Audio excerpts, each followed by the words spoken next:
quietly slid the hook through the cell door, carefully reaching down below. My cellmate guided me from the side. I successfully hooked the latch. With a gentle pull, the latch came loose. I quickly caught the window panel with my hands, not daring to make a sound. I reached through the small window, found the door bolt, and opened it. Just as I was about to push the door and escape, a guard suddenly burst in, panicking. He locked the van door behind him, then let out a relieved sigh. Seeing him like this made us all tense. Everyone kept asking what happened outside. We had just heard intense gunfire. The guard ignored our questions, walked straight to the first aid kit, pulled out alcohol and gauze, gritted his teeth pouring alcohol on his wounded thigh. This sudden scene, I could only quietly pull back. The guard hadn't even stood up when drilling sounds came from outside. Someone was clearly trying to break in. We didn't know what was happening, but everyone cheered, telling him to let us out now. This chaos made the guard panic instantly. He struggled to stand despite the pain, walked to the mob boss's cell door, demanded to know if those were his men outside. The mob boss stayed silent. The guard told him to forget about the prison break, said this transport van had unbreakable armor. Right then, the guard spotted someone climbing into the driver's cabin, destroying the surveillance cameras. I seized the moment while he was distracted,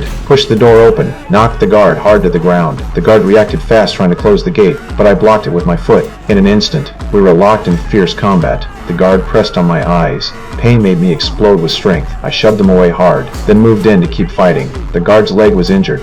After several rounds, I threw him into the corridor. At the critical moment, he pulled out his waist gun, barely regaining control. He stood up, planning to lock me back in the cell. A sharp smell suddenly filled the whole van. The old man in his cell wiped the floor with his hand, found it covered in gasoline. Before he could call for help, a small flame was thrown through the hole. The fire grew bigger and bigger, spreading to the next cell. Seeing things getting out of control, the guard grabbed a fire extinguisher to save people, ordered me to open the old man's door, but it was too late. When the guard finally put out the fire, the elderly man had already stopped breathing. I took the chance to open my friend's cell, helped put out the flames on his leg. Not just that, we opened all the other doors too. When the guard came to his senses again, all the prisoners were already out. The situation instantly reversed. Facing the advancing prisoners, the guard held his weapon, but had to slowly back into the corner. We had the numbers, but nobody wanted to take the first bullet. During the standoff, the guard's radio suddenly crackled to life. A killer's voice came through.